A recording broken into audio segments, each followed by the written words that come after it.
Hello everyone and welcome to this week's Geekly Talks Comics. This week we're doing something a little bit different, a very special episode we'll call a one-shot. And this week's one-shot is with my guest, Mr. Jeff Baker, Sandman on the forum and blog. And I'm going to ask him a series of questions to find out a little bit of his love of comics and how he started. So, you ready for this? Yes. Okay. First question. Who is your favourite protagonist? Batman, I'd say. Okay. Yeah, big Batman fan. All the characters which are associated with him, rich and varied. Yeah. Who is your favourite villain? The Joker. Yeah. Definitely the Joker. Yeah. Any particular reasons why? He's just bonkers. Absolutely. True, yeah. Yeah, and depending on which past you sort of look at, quite tragic. It becomes him. So. Any particular favourite incarnation of the Joker? Like, obviously in the comics they have the idea of multiple personalities, so each variation is explained away with that. I do like Bolland's Killing Joke. Big fan of that sort of explanation of it. It's quite tragic and sad, yeah. So it's a nice take on it. Who is your favourite comics couple? Right, this is a slightly weird one. Longshot and Dazzler. Okay. Yeah, from the Uncanny X-Men. Yeah. Yeah. I think it was about 87 to 89. Yeah. They were sort of in it together, and I just loved the relationship they had. Right. Especially with Longshot being fancied by other female characters along. Even in the sort of X-Babies comics, the girls were always going for him, and Dazzler was trying to fight them off with a stick, to be honest. So yeah, I just loved that relationship between them. Nice. Yeah, they sort of suited each other as well. So that's pretty good. I think it's the one thing, because I knew them from the cartoon in the 90s. Yeah. But I cannot remember for the life of me if they had it in the cartoon. Yeah, they did. Yeah, they were actually a couple at one point. Yeah, and she was they were always having sort of wrangles over women looking at him and talking to him, and it was very good. Awesome. Favorite comics partnership? Right. For me, I think it's Spider-Man and Wolverine. In Spider-Man versus Wolverine, which was an absolutely superb story. Yeah. Especially as it takes Wolverine back to his earlier sort of life, where he was like a secret agent, and they go to East Berlin. Yeah, yeah. I remember that story. And Spider-Man, even though he's this sort of quite powerful superhero, he's completely out of his comfort zone. Yeah. He hasn't even got his costume with him when he goes over there as well. So if I remember rightly, he has to nab one from a fancy dress shop. And it's got D-Speen on the back of it, written on the back of it. That's right, I remember. Peter went over because of his parents, didn't he? It was something to do with his parents, and that was why he had to go over. That's right, yes. Yeah, and then they have a face-off in a graveyard then. Yes, I remember that. Yeah, which was very good, yeah. And Peter came into terms because I think he killed an agent that Wolverine knew, a woman. She was dying anyway or something, and his spider sense tingled. He turned around and he punched her and killed her. And then he decided to take it out on Wolverine then because... I can't remember why, actually. It's been a while since I read it. But it was such a great story, seeing as I'm not a massive Spider-Man fan anyway, but I thought he suited the story perfectly. Yeah, from memory, it was the very fish out of water, and Logan was saying... He certainly was, and Logan was completely in his element. Yeah, so it's turned the tables around, because usually it's a superhero sort of environment, and Wolvie doesn't feel quite... Yeah, he's not part of it. Yeah. Whereas he gets over to East Berlin, all the spy games and subterfuge. Yeah, absolutely. Yeah, he's completely in his comfort zone. He knows exactly what to do, when to do it. He knows who to see. Yeah. Where Spider-Man's just tagging along with him and using his powers now and again. Yeah, I thought it was great. Awesome. What is your favourite superhero team? Uncanny X-Men.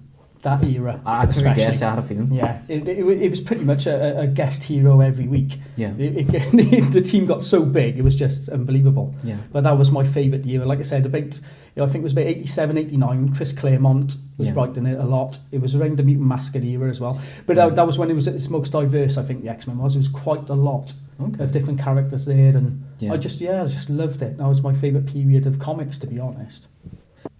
What is your favourite supervillain team? Leading back again, the Marauders.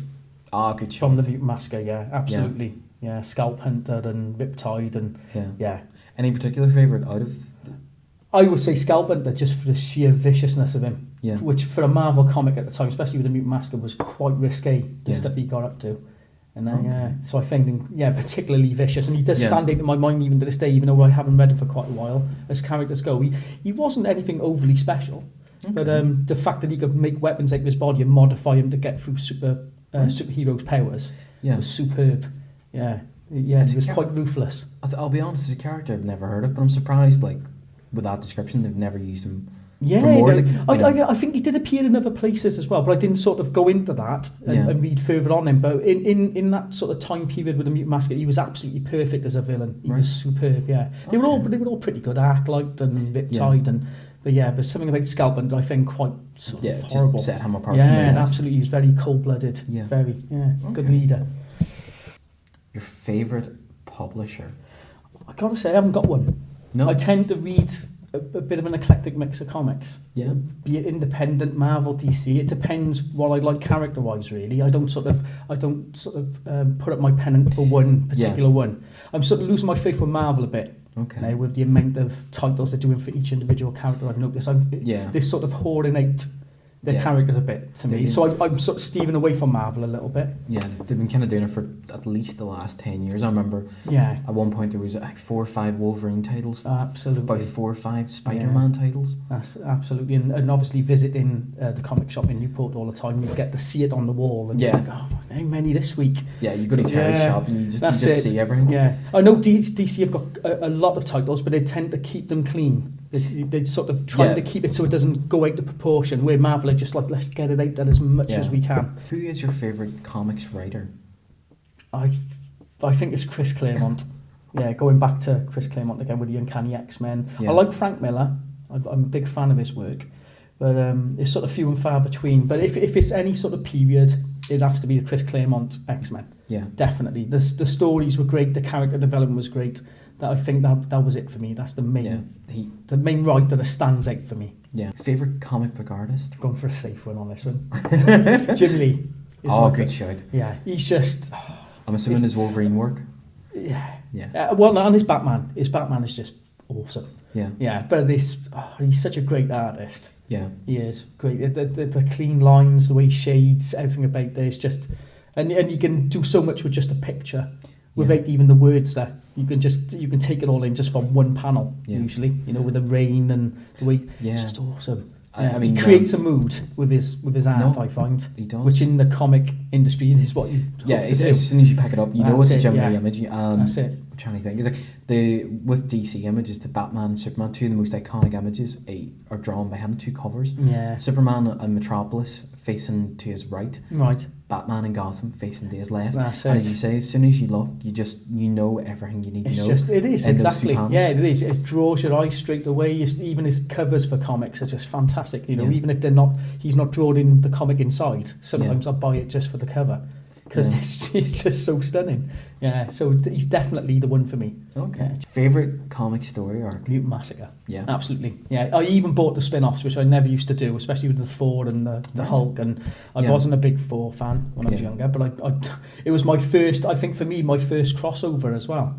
as a comic fan. So it's a landmark series. Oh, it was just awesome. Yeah, so they had the panel all laid out with like the tree of which comics you had to buy to keep the story going, and the story itself was brilliant. It was vicious. It was even humorous in places. I think the story, and it gave a new twist to the characters. The way Rogue reacted to the situation, the way Wolverine did when he fights over the healer with Sabretooth. Just brilliant, great story. I urge people to go out and read it because I think you can buy it in hardback form now, can't you? That storyline. I would assume so. I think it's either trade paperback or hard cover.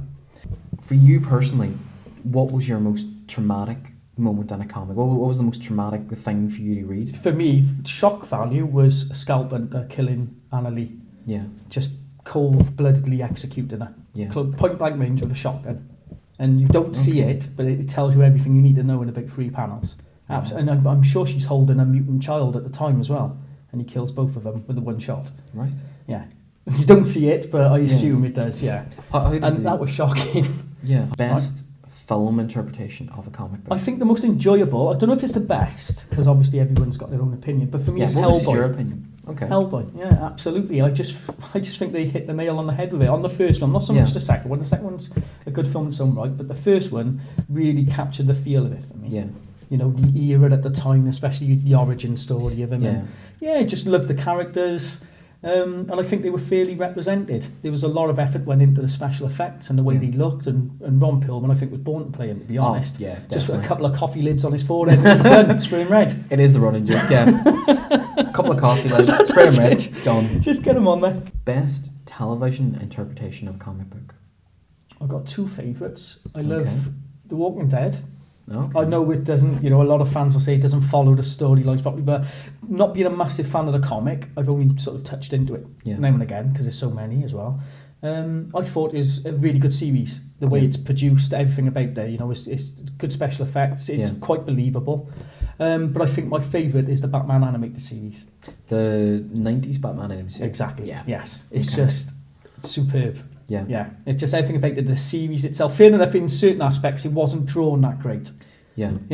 Some episodes were drawn quite bad, and then other ones were absolutely stunning looking. Just almost like the opening sequence, because the opening sequence is superb on it. Yeah. But it's the stories. The stories were brilliant, absolutely brilliant. Yeah. And the spin-off films as well, especially Mask of the Phantasm, which to me is one of the best Batman films made. Yeah. No matter by who. Favorite film or show that became a comic book series? So like Buffy the Vampire Slayer, Army of Darkness. I'm not sure. I'm really not sure. I've sort of moulded over in my head, and I haven't really got one, unfortunately. Yeah, I think it's one of those things. We've had so many comic book series that have failed. Where TV shows part of have failed. It's there's not one that stands out in my mind, a favourite or no, unfortunately.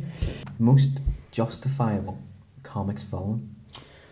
In justification, I would say Magneto. Yeah. Okay. I sort of empathise with him and the hatred he has for the human race because of what he's had to go through, obviously, during the concentration camp and the war. And so I think he's the one I sort of think has a little bit. I don't think he's got full justification. I don't think anyone has to commit atrocities or evil. But I think, in my mind, he's the most justifiable, definitely. Yeah. If anyone's got a cause that you could say, well, okay, and I can see his side of it, I think it'd be Magneto's. Yeah. Best comic book rivalry? For me, Wolverine and Sabretooth. There we go, that's what I was thinking. Absolutely, yeah. My favourite superhero, and he is a great villain. Yeah. Sabretooth, because he's not complex as well. Where usually a villain tends to have complexity to them and many layers, and there's none to Sabretooth. He's just all innate bad. Yeah, it's simple as that. He's got claws, he's got healing factor, he wants to hurt things. Yeah. And that's it. And usually it's a 5'5" guy who's quite hairy with adamantium claws. Yeah. So I do love that rivalry they have between each other, to the point where they just accept it. I think it's got like an ongoing duality, almost the same as Batman and Joker. Okay. It's just this thing will carry on and carry on. Yeah, and I for one don't mind that. Yeah. I don't want it to come to an end where sometimes on rivals you think, I wish he'd just kill him. Yeah. But no, I don't like the fact that he gets one over on Wolverine sometimes, but I do like the fact that they're going to fight again. Yeah. And Wolverine knows they're going to. It's like, this will happen again, but don't worry about this. So I relish it. I love it. Yeah, I do like that. Yeah. That the juxtaposition between the sizes of them. Yeah. Yeah, their attitudes towards it. But when it comes down to it, the mental aspect of it just goes right out the window. Yeah. It's just get out of their way. They're going to destroy stuff. Of all the questions, right? Overall, favourite comic book? Like, if you had to sort of choose Desert Island book. It's the mini-series of Frank Miller's Wolverine. Okay. Definitely for me. Yeah. Absolutely. Character-wise, brilliant. Yeah. It stands out. I've got it by my bedside table as well. Yeah. I read it sort of every other week. Yeah. It's a great story. Even, like I said, the new film. Yeah.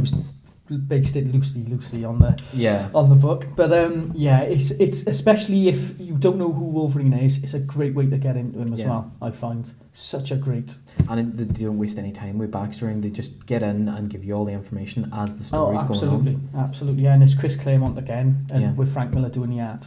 Yeah, and it's just awesome. Yeah, just a great story. The way they handle him, the narration as well that Wolverine gives through it. Yeah, it's just brilliant. How did you get into comics? What was the first? For me, it was through... I used to do a lot of fantasy role-playing. These Dungeons and Dragons and things like that. And it was through a friend who was heavily into comics. But obviously, as it does, especially in the 80s, comics and sort of role-playing went hand in hand. Yeah. It was the sort of the geeky thing at the time. Yeah. It was. So we used to play role-playing, and it was Dungeons and Dragons. We invited a friend along who wasn't playing a lot of games. He joined into ours, and he sort of brought a few comics with him. I said, I just bought these this week. Yeah. Obviously. Bought them from Terry. From Terry. Yeah, and he said, do you want to read? And I've heard of these characters, obviously, Batman and associate characters, Spider-Man and things like that. And I think it was Batman he brought along. And we all took it in turns reading it that night while we were having a break from the role playing. Yeah. And and he said, go and see Terry. And then I went to tell you, I think it was about 15. Yeah. And that's it then. I was hooked ever since then. That's it. So, he introduced me to X-Men because I went in for a Batman comic. So I bought a Batman comic and said, you might like these I love as well. that. You going for Batman comic, Terry's like, here's Marvel's version of Batman. That's it. And he said, use, you know, and then that's when I sort of loved Wolverine and loved these characters associated, you know, with the X-Men. And and it was through role-playing. In the 80s, that's how it started, through a friend of mine. Oh, fantastic. Yeah. So, sadly, that's the end of our questions. So, thank you for watching, everyone. That's the end of Geekly Talks Comics One Shot with Mr. Jeff Baker, Sandman. We'll see you all later.